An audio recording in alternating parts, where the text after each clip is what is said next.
अगर आप भी चाहते हैं कि श्वेता फिल्म्स की ऑडियो वीडियो सबसे पहले आप तक पहुंचे, तो लाल बटन को दबाकर इस चैनल को सब्सक्राइब करें और साथ में बेल आइकन को दबाना ना भूलें।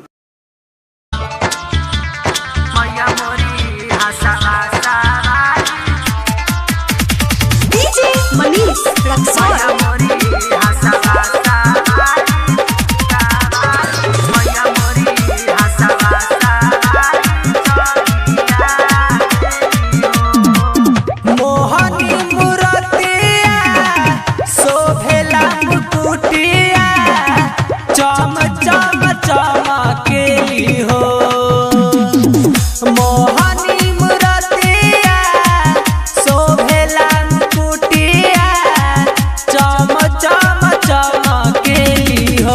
कि मैया मोरी हसावा सवारी चढ़िया देली हो, कि मैया मोरी हसावा सवारी चढ़िया देली हो।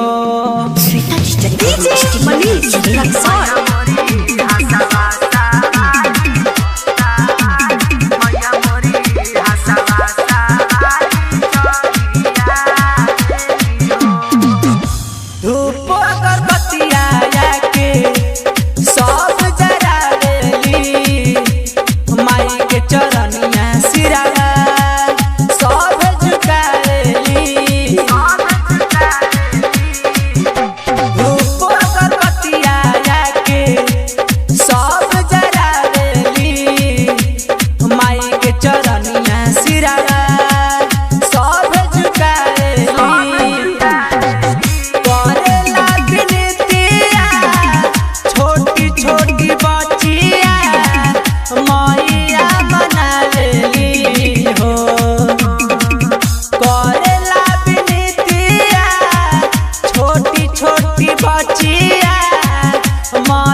कि मैया मोरी हसावा सवारी चढ़िया देली हो, कि मैया मोरी हसावा सवारी चढ़िया देली हो।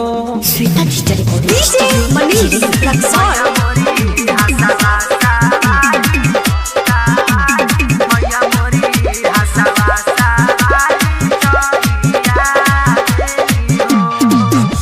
राइटर ओम प्रकाश करेल पूजनिया, राजा सुनील गावेले माई हो नचरिया।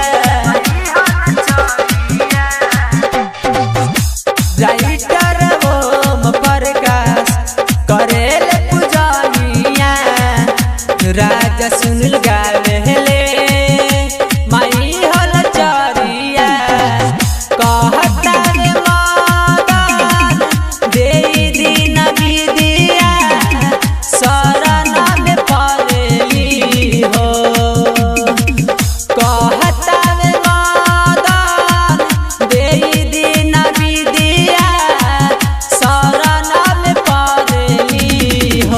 कि मैया मोरी हसावा सवारी चढ़िया देली हो, कि मैया मोरी हसावा सवारी चढ़िया देली हो। श्वेता डिजिटल रिकॉर्डिंग स्टूडियो चिरैया।